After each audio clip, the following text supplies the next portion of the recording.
The call came as he flung down the Times in disgust.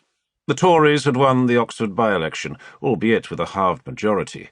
Quintin Hogg, the triumphant candidate, claimed the result was a victory for Mr. Chamberlain and a vindication of the Munich Agreement. The Thunderer, which had revealed itself to be a proud organ of appeasement, made much of the defeat of A.D. Lindsay, the independent progressive candidate, and Hogg's only opponent, even though the Master of Balliol College had been supported by such dissident Tories as Winston Churchill, Anthony Eden, and Harold Macmillan. Most of the other newspapers, including Johnny's own, the Daily News, chose to highlight the fury and disappointment of Edward Heath's student Conservatives, who had campaigned under the slogan, "A vote for Hogg is a vote for Hitler." He grabbed the receiver. "Steadman." "What's wrong now? Lost a shilling and found a sixpence?" Matt could usually tell how he was feeling. "Bloody Tories." "Well, never mind them. They don't mind you." Matt wasn't interested in politics.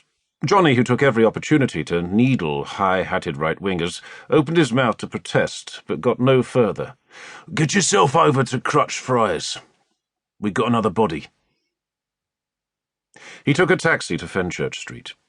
Crutched Friars ran below the station. Plumes of steam and the sounds of shunting filled the smoky air. Detective Constable Turner was standing on the corner of Savage Gardens. The sight of him always made Johnny smile. Although in plain clothes, Matt looked every inch the policeman. His recent promotion to the detective squad had nevertheless cost him the rank of sergeant. They shook hands. It wasn't unusual for Turner to tip him off.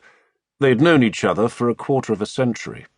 The bonds forged in the playground of Essex Road School for Boys had only tightened as they'd jumped through the hoops of the adult world.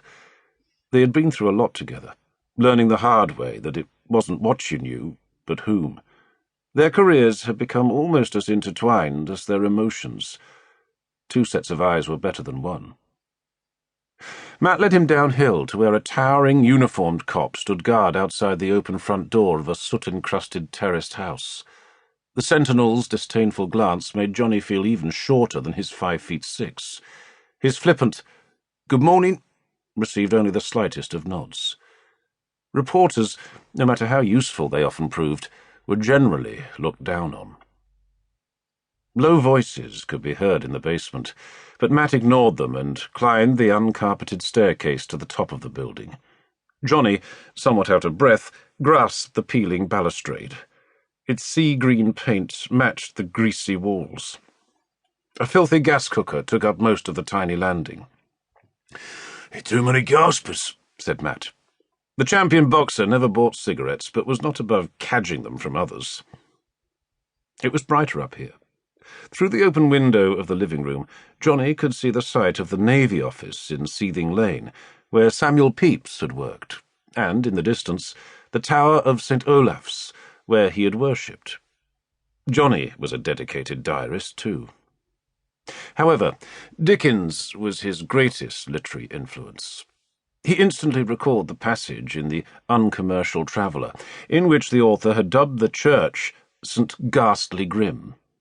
Its gateway, which bristled with iron spikes, was decorated with skulls and crossbones.